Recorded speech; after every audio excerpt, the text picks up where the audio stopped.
Dus ik denk dat we op Kigali vliegen. Ja, dat is dus de hoofdstad. En dan gaan we naar Butare. Oké, dan hebben wij hier al een heel tripje te gaan. Ja, en een serieuze bubbelweg.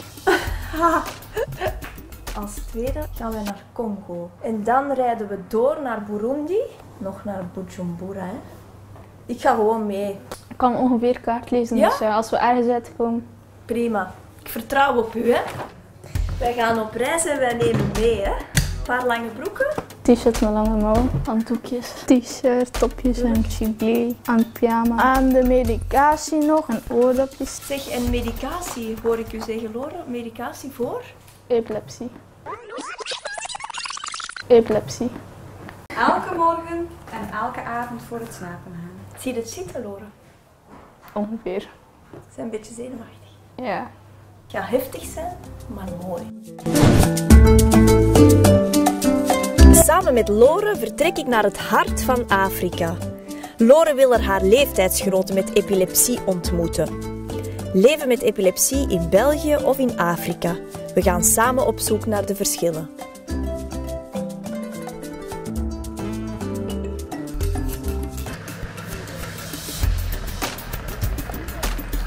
We brengen eerst een bezoek aan Sozame. Sozame is een centrum van de Broeders van Liefde waar mensen met epilepsie worden geholpen. En we kunnen niet meer terug. Vanaf nu zijn we vertrokken. Ja.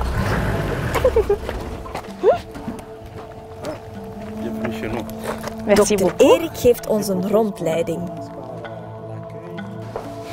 Et voilà une des salles de consultation. Nous en avons en fait trois salles de consultation. Dus ook als de mensen hier gehospitaliseerd worden, de mensen die hier blijven om een tijdje gevolgd te worden, die nemen altijd een familielid mee. Dan kunnen die dat beter opvolgen, omdat die dan zelf ook gezien hebben hoe dat die patiënten zijn als ze goed zijn. Dr. Erik moet ons gesprek plots onderbreken. Een man heeft een epilepsieaanval. Hij komt langzaam opnieuw bij bewustzijn.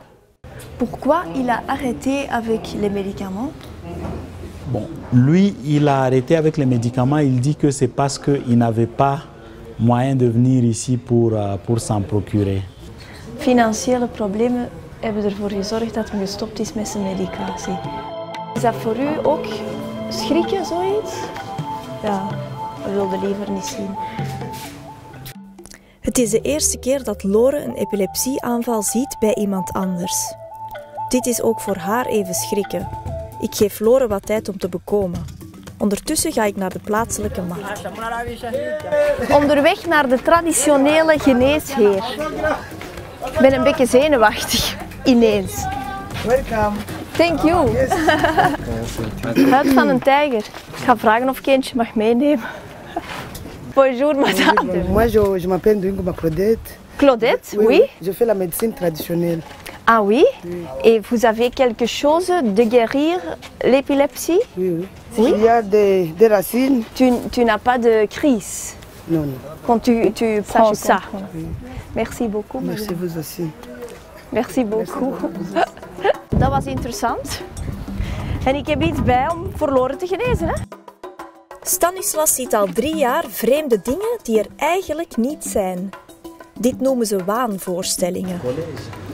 Boze geesten, denkt zijn moeder. Bezoekjes aan medicijnmannen en gebedskamers konden hem niet genezen. Vandaag komen ze voor het eerst naar het centrum van de Broeders van Liefde. Met een speciaal toestel bekijkt de dokter wat er gebeurt in de hersenen van Stanislas. On voit qu'au niveau postérieur, nous avons un foyer là, en postérieur droit.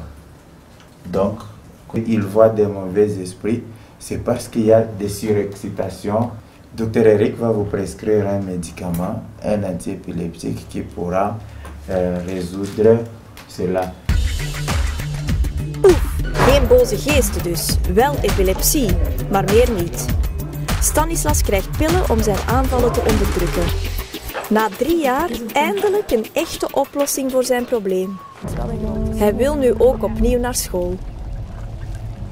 Dus Lore, Stanislav zat hier op deze school omdat hem toen met alternatieve geneesheren en zo bezig was, is hem van school geflipperd. Nu is er de diagnose epilepsie, dus nu hoopt hem terug hier te kunnen beginnen. Kom, Stanislas! On y va? Stanislas wil terug naar zijn vroegere school, want daar zijn al zijn vrienden.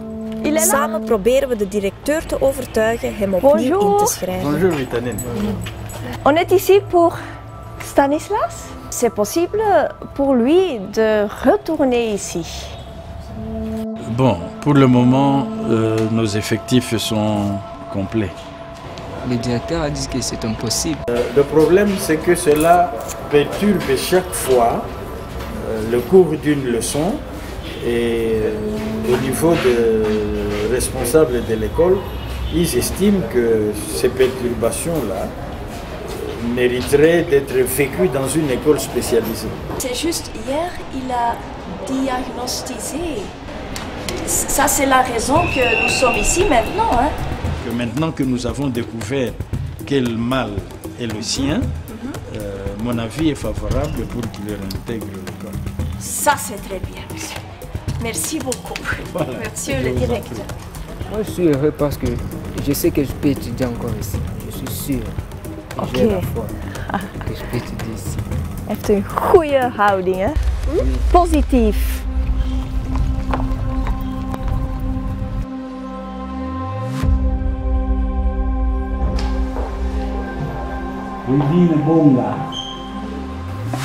Terug in Sozamé ontmoeten we Wivine. Haar familie kan haar medicijnen niet meer betalen. Dan krijgt Wivine opnieuw aanvallen. Ze vragen raad aan dokter Erik. De mama voelt zich heel schuldig. Ze denkt dat het haar schuld is dat Wivine epilepsie heeft. Die moeder wilde zich ook niet altijd super over sommige vragen. Maar de mama voelde zich een beetje schuldig. Ja. Heeft uw mama dat ook? Geen idee. Denk het niet. Nee. Bij ons is dat ondertussen normaal.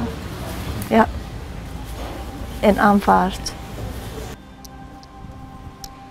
Ik heb zo direct zin om geld te geven voor die medicamenten. Hè? Dat is verschrikkelijk. De papa van Wivine is plots ziek geworden. Hij kan niet meer werken. Het gezin heeft dus geen inkomen meer. We bezoeken Wivine bij haar thuis. Merci beaucoup. Bonjour, papa. Comment ça va? Ça va très bien, merci. Quand la maladie est arrivée, elle avait 12 ans. Donc, ses amis de son âge, d'abord se moquaient d'elle. Alors, elle ne saura pas évoluer seule sans être prise en charge. Parce que vous savez que chaque mois, elle doit acheter des médicaments. C'est difficile. Wivine moet het soms een maand zonder medicatie stellen. Iets wat Lore zich onmogelijk kan voorstellen. En cas de crise, c'est toute la famille qui est emballée quand elle traverse une crise. Donc c'est comme si je suis sa vie à chaque minute. Oui, c'est le stress toujours. C'est ça. Oui.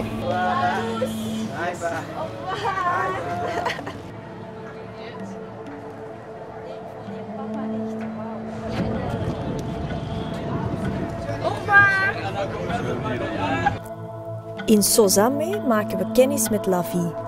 Lavie werd door zijn ouders op straat gezet omdat hij zich traag ontwikkelt en epilepsie heeft.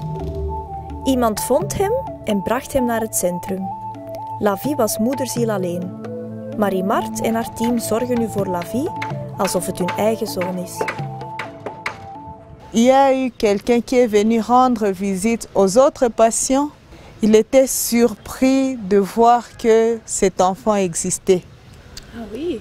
Parce qu'il avait dit que ses parents avaient organisé un deuil pour dire que l'enfant était déjà mort.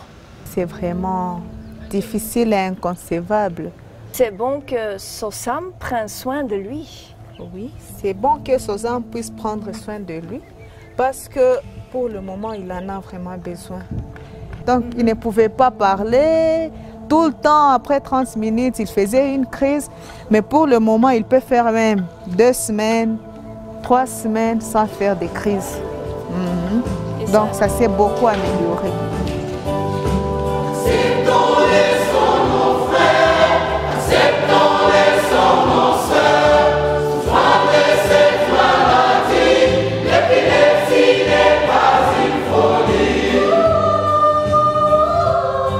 Moi, je suis positif. J'espère que de plus en plus, avec les plaidoyers, grâce à vous, par exemple, nous arriverons quand même à convaincre des cœurs sensibles. Ainsi, l'épilepsie pourra ne plus être une maladie honteuse, mais une maladie avec laquelle on peut vivre et peut-être bien vivre, et qu'on peut soigner, qu'on peut guérir, qu'on peut stabiliser. Doe daarom op jouw school mee aan de Zuidactie. Want als je epilepsie hebt, heb je recht op een goede behandeling, ook in Afrika.